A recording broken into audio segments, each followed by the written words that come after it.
Jusqu'à ce 1er mai 1776 en Bavière, où la race humaine va connaître ce qui risque d'être son jour le plus sombre.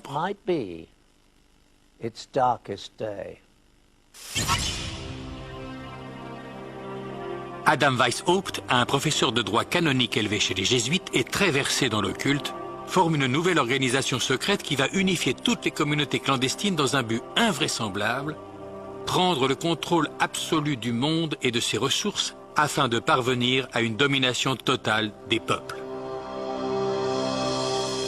Un nouvel ordre mondial selon l'euphémisme de Weishaupt. Sa confrérie diabolique constitue une synthèse des fondements évoqués par les communautés secrètes qui ont déjà existé. Il associe habilement les rituels ésotériques des francs-maçons, le mysticisme islamique des assassins, l'art de tuer et l'usage du hashish, les membres influents du prieuré de Sion et la fortune, le pouvoir, la science militaire et la vendetta des Templiers, et dirige le tout contre l'Église catholique. Il y ajoute ses propres connaissances occultes. Pour fonder sa communauté, il ne choisit pas le 1er mai par hasard. C'est une date importante dans le calendrier satanique. Le groupe est baptisé Illuminati, soit inspiration intellectuelle pour la version officielle. Mais en privé, Weishaupt déclare lui-même que le terme est dérivé de Lucifer et signifie « porteur de la lumière ». Le sceau officiel est une pyramide mystique tronquée, coiffée d'un œil dont les rayons lumineux se propagent dans toutes les directions. L'œil symbolise la connaissance de la confrérie d'illuminés qui règne au-dessus du monde. À l'attention de ses disciples, le fondateur énumère les 5 grands moyens secrets qui vont permettre d'accomplir son but obscur, la domination totale du monde. 1. La corruption par l'argent et par le sexe sera utilisée pour contrôler les hauts fonctionnaires occupant déjà des postes importants dans l'ensemble des gouvernements et des domaines de réussite. 2. Les Illuminati qui sont dans le corps enseignant des collèges et des universités devront instruire les meilleurs élèves pour les besoins de la cause. 3. Les personnes influentes et les élèves spécialement entraînés sous le contrôle de la confrérie seront placés dans les coulisses des gouvernements, des institutions religieuses et financières et utilisés comme agents. 4.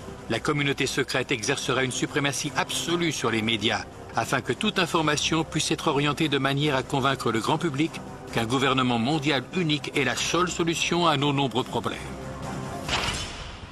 5.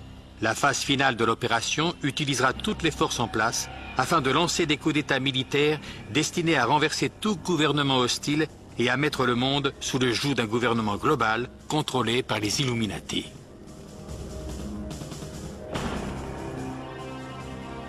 Le groupe d'origine est composé de maçons de 32e degré et se sert de différentes loges maçonniques pour le recrutement et la base du projet.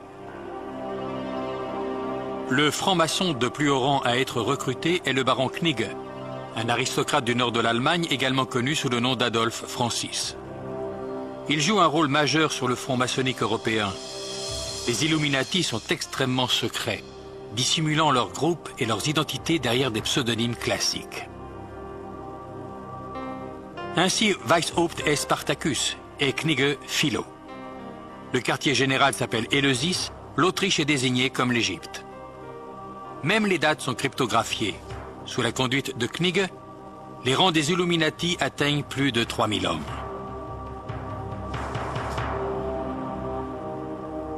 Mais un succès aussi rapide engendre l'opposition, notamment de la part des jésuites qui, dès le début, combattent les Illuminati avant que l'ensemble des prêtres ne deviennent activement leurs ennemis. Dès lors, l'Église catholique mène l'offensive contre la confrérie secrète. L'opposition grandit au point que le gouverneur de Bavière déclare dans un édit de 1784 que les Illuminati représentent une conspiration hors la loi. Un grand nombre de leurs membres est emprisonné et certains, dont Weishaupt, sont bannis du royaume. L'illuminisme et bientôt la franc-maçonnerie sont contraints de quitter la Bavière.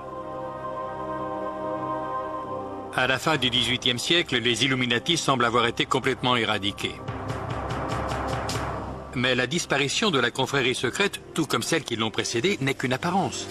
Elle n'a fait que passer dans la clandestinité en prenant le soin d'ajouter un article de plus à sa liste de sombres objectifs, celui d'infiltrer et de faire tomber la religion catholique.